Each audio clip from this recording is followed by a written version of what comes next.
Tekno akhirnya main ke studio nyantai. Lengkap sudah 3 handphone dari Transsion Group di Indonesia kita cobain. Dan sebelum kita cobain Tekno Camman 20 Premiere Pro Adobe Photoshop After Effects, gue mau bahas dulu si Tekno Spark 10 series. HP di bawah 2 juta punya Tekno. Ya banyak orang kemarin sebut ini handphone punya style kayak iPhone punya. Memang, ya ini boba gitu stylenya. Tapi tetap ini brand Tekno kok. Dan di video kali ini kita bahas santai aja kedua handphonenya. Yang kalau dilihat memang kedua handphone itu memiliki dua julukan sama. Memori raksasa, kamera glowing. Bagus sih tagline-nya kayak gitu. Cuma awas aja nih kalian jual HP bilang RAM 16 GB. Soalnya nih kalau kita lihat dari boxnya udah jelas banget 16 128 GB sama 16 256 GB dan bukannya dikasih bintang 8+8 extended, malah ditulis lagi tulisan kecil extended 8 GB RAM. Ini tuh bisa dibuat jual ke orang awam ngeliat nih handphone jadi kayak punya 24 GB cuy.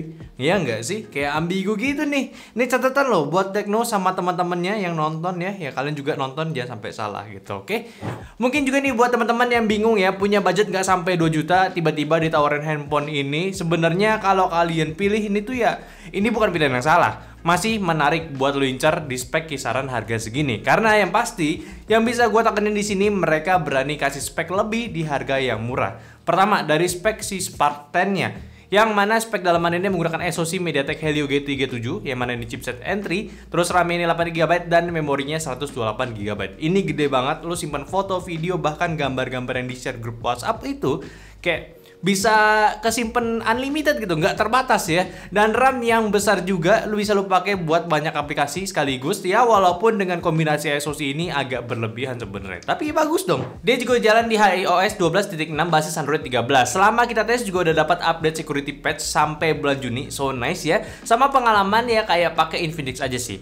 Ya karena basisnya sama kayak Android biasa aja tanpa fitur-fitur tambahan. Layarnya cukup besar 6,6 inci, resolusi HD plus 90Hz punya, masih IPS juga standar handphone entry sekarang. Cuma emang udah nggak masalah lah buat nonton YouTube, buka Instagram, di sini udah nggak burik-burik amat. Setidaknya lu hemat sedikit lah. Performa lebih hemat karena masih di 720p plus. Hemat kuota juga karena nonton YouTube bisa standar di 720p aja. Tapi sayang nih, nggak kayak yang Pro, fisiknya dia masih water drop, belum punch hole ya. Jaringannya yang jelas masih di 4G, ada NFC juga, baterainya udah besar 5000 mAh dengan pengecasan 18 watt pakai port Type-C. Sekarang kita highlight sedikit ya untuk si Spark 10 Pro-nya. Yang jelas pasti lebih pro dalamannya. Dari SoC MediaTek Helio G88, ini setara kayak Infinix Hot 30 kemarin, di harga yang persis sama juga, RAM-nya 8 GB tapi maksimal memorinya bisa sampai 256 GB. Yang pasti 2 kali lipat lebih besar dibanding seri standarnya. Mau install game pun bisa simpan banyak, mungkin handphone idola anak-anak kecil saat ini kali ya. Dan OS-nya pun juga sama di iOS 12.6 basis Android 13. Ini pun dia sempat lebih cepat dapat update OS security patch-nya. Jadi dia udah dari posisi Juni lebih awal dibanding yang seri standarnya. So at least ya mereka sudah memperdulikan sistem update-nya. Tapi janji nih harus tetap konsisten loh Tekno ya. Oke, buat layar dia ini lebih bagus, lebih besar di 6,8 inci, panel IPS, Full HD plus 90Hz punya, yang mana ini big deal dan state kuat, nambah sekitar 200.000 lu untung banyak.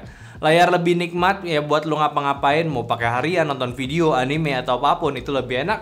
Dan Full HD itu ya udah standar handphone saat ini cuy. Ditambah punch hole juga untuk fisiknya, tampangnya lebih modern juga.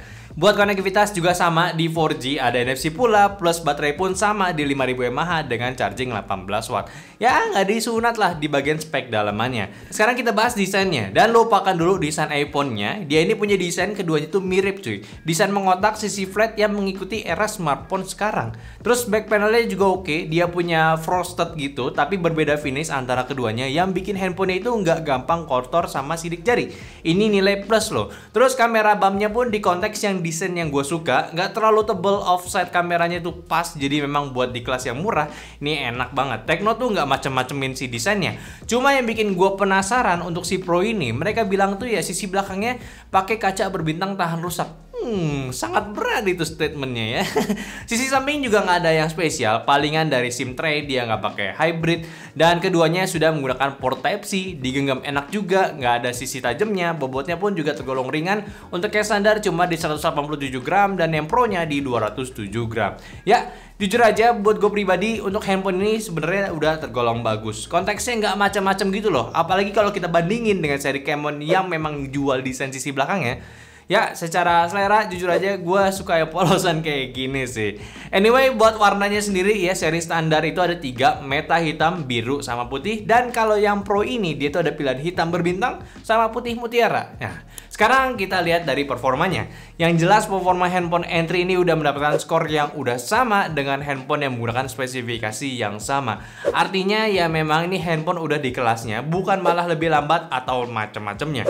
Ya memang penggunaan ini pun lebih cocok di penggunaan kasual aja, apalagi di hari handphonenya sendiri lebih cocok buat di kamera. So ya buat sosial media, TikTokan ini ya sebenarnya lebih cocok cuy. Nah, sekarang kita tes untuk gamenya dulu. Nah, ini kita tes di 10 Pro-nya aja ya, yang 10-nya enggak. Oke, kita mulai dari Mobile Legends. Default settingannya itu dia dapat di high ya, yang mana dapat FPS 55 sampai 60 FPS. Lalu untuk settingan smooth high itu juga sama, dapat FPS rata-rata 55 sampai 60, yang mana tapi ini lebih stabil dibanding yang settingan sebelumnya. Nah, untuk penggunaan baterai selama 32 menit ini makan 16% aja, dan suhunya ini cukup adem, di belakang dan depannya itu cuma mentok di 39 derajat Celcius. Buat main MOBA analog, kalau high berasa naik turunnya. Ya saran gue mending main di smooth baru bisa dapat feel gaming yang lebih stabil. Ya memang sih, karena naik turun FPS-nya jadi kurang berasa gamingnya gitu. Tapi kalau inget harganya lagi ya, ini sebenarnya not bad harusnya. Selama nggak nyentuh ke 45an FPS, harusnya ini masih bisa diterima. Dan buat suhunya, karena masih main di grafis smooth ya udah pasti nggak berasa panasnya. Nah, untuk game kedua kita coba di CODM. Ini settingan default ya, dapat di low high, yang mana dapat FPS rata-rata di 56 ya. Dan ini pun penggunaan baterai selama 10 menit cuma makan 3% aja. Dan ini pun juga lebih adem karena suhunya ini cuma mentok di 37 derajat Celcius aja. Oke, soal performa emang ya yang nggak the best banget. Sempet drop waktu ada smoke ataupun lagi mainan scope ataupun skill-skill CODM ya, yang sebenarnya agak ganggu sedikit. Tapi gua rasa performanya masih masuk akal ya. Buat mabar-mabar di harga segini sih ya masih fun lah, tapi bukan untuk rank gitu. Tapi gue baru nemu juga nih, ini fitur yang somehow smart banget, yaitu adalah magic button ya. Kenapa gue baru tahu ini? Ini fitur gimmick yang kadang bisa diimplementasiin di handphone kelas entry biar bisa punya feel main game ya cuy. Ini bisa setting buat tombol volumenya, buat mencet tombol tertentu kayak trigger di handphone gaming lebih mahal cuy.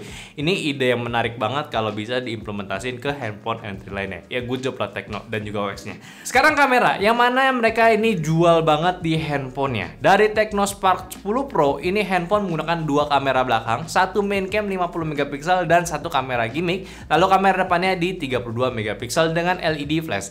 Lalu untuk Spark 10 yang biasa, ini kamera belakangnya sama di 50 megapiksel kamera utama dan satu kamera gimmick juga. Namun untuk kamera depannya dia hanya di 8 megapiksel aja dan ada flashnya pula. Buat hasilnya sini unik. Untuk hasil kamera utama, dia bisa punya kualitas detail yang mirip ya, kayak plug ketiplek untuk bagian ini. Cuma untuk hasil Spark 10-nya ini lebih warm aja untuk di bagian white balance-nya. Tapi somehow lebih baik juga di bagian dynamic range-nya, yang mana awan itu jadi lebih jelas. Tapi kalau di foto IKEA ini malah yang Spark 10-nya lebih bagus untuk reproduksi warnanya, lebih pop out nih. Kenapa nih? Kok jadi kelihatan lebih bagus Spark 10-nya secara overall untuk point and shot-nya? Gue heran nih kenapa nih.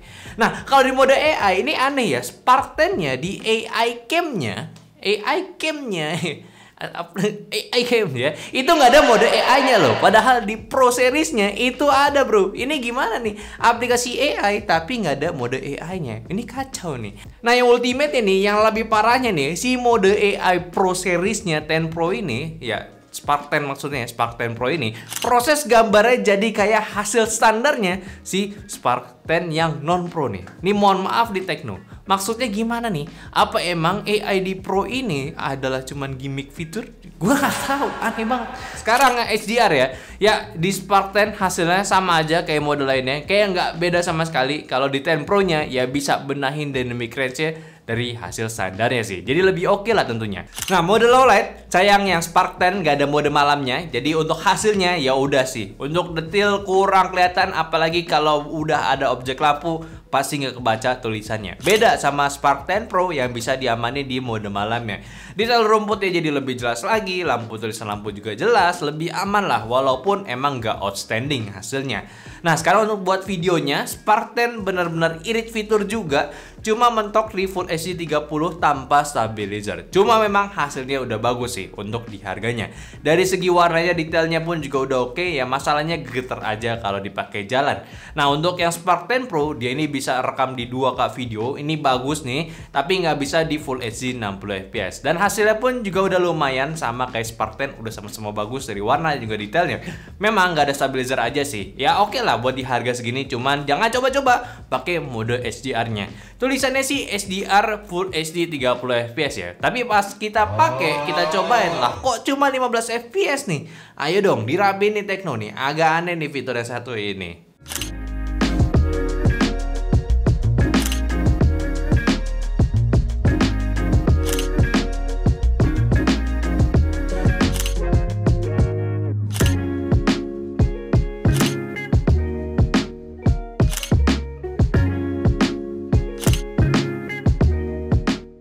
Nah, ini adalah kebun ya.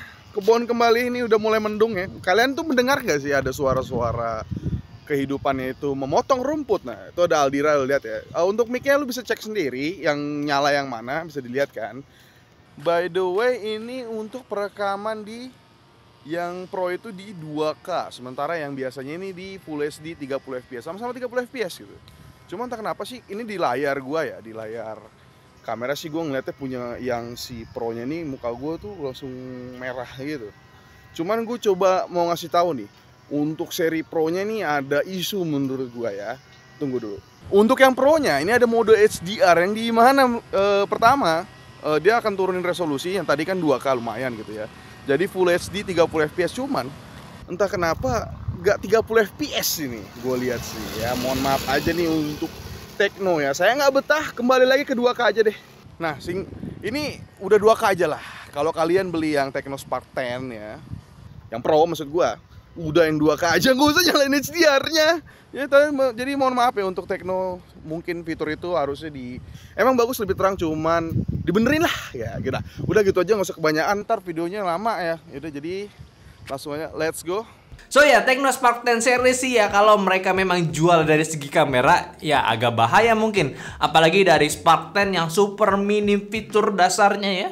Ya apalagi mereka sebut aplikasi kamera itu adalah AI Cam ya. Cuma ya tadi, kameranya bagusan sih bandingan Pro-nya gitu. Jadi sebenarnya gue agak bingung buat bikin kesimpulan kameranya gitu ya. Yang menurut gue sih masih kurang lah kalau mereka jual di bagian kamera. Yang Pro-nya baru bagus kalau udah diproses, itu pun malah jadi sama kayak yang standar ya. Jadi kayak agak enggak sih kalau misalkan kalau kalian cari kualitas kameranya. Sekedar HP sejutaan sih iya, ini oke, masih menarik. Kayak lu buat cari performa, karena ya sama ke Infinix, ini harganya Infinix banget gitu ya. Jadi mungkin kalau lu nggak suka dengan desainnya kayak si Infinix, bisa pilih yang ini. Ditambah mungkin juga kalau lu yang nggak suka sama fitur-fitur yang disediakan sama handphone lain, kayak portnya masih micro USB, ini pilihan buat lu. Terus juga storage-nya gede bener ya. Jadi kalau lu mau install aplikasi banyak, foto video, udah nggak usah pikirin lagi, bakalan nyimpen banyak banget lah pokoknya. Ya mungkin juga karena gue udah sering bahas brand Infinix ya kayaknya. Jadi gue udah mulai terbiasa nih sama produknya Transsion Group. Sebenarnya not bad sih. Cuma perlu konsisten aja nih untuk mereka. Bukan cuma. Gue yakin kualitasnya tuh ya semakin hari bakal bagus sih. Semoga aja gitu. Dan udah semakin bagus juga sebenarnya karena mereka udah menawarin lagi tambahan garansi. Yang dulunya 12 plus 1 bulan lu dapat garansi, sekarang mereka tawarin lagi tambahan 365 hari ya, atau setahun lamanya cuy. Jadi ya, yang artinya lu udah ke cover full buat jangka panjang pakai handphonenya. Nggak cuma dari security update yang dikerjain biar HP tahan lama, tapi dari after salesnya. Gila. Jadi ya 2 tahun plus 1 bulan, lu tinggal bawa aja ke car care kalau kenapa-kenapa handphonenya. Intinya sih kalau buat di harga sini, kalau lu tarik silakan ambil aja. Nggak salah untuk di harga segini, mungkin ya bukan pilihan yang sulit untuk lu consider handphone buat kalian beli. Yang mau memorinya gede, ataupun buat dipakai jalan buka maps, baterai tahan lama, atau sekedar jualan foto-foto produk kalian, yang penting sih ini tetap bisa update juga ya, ini masih cocok buat kalian. Cocok banget. Oke, mungkin aja dulu pembahasan gue dari Technospark 10 ya. Tolong bantu share video ini juga ke teman-teman kalian lagi butuh handphone baru. Jangan lupa kasih pendapat dari kolom komentar sama like video ini kalau kalian suka. Kalau mau beli handphone, cek link deskripsi aja dan follow semua sosial media kita dan Instagram, TikTok, Facebook, dan Discord, dan semua linknya ada di deskripsi. Dan terakhir sampai jumpa di video nyantai selanjutnya. Bye bye.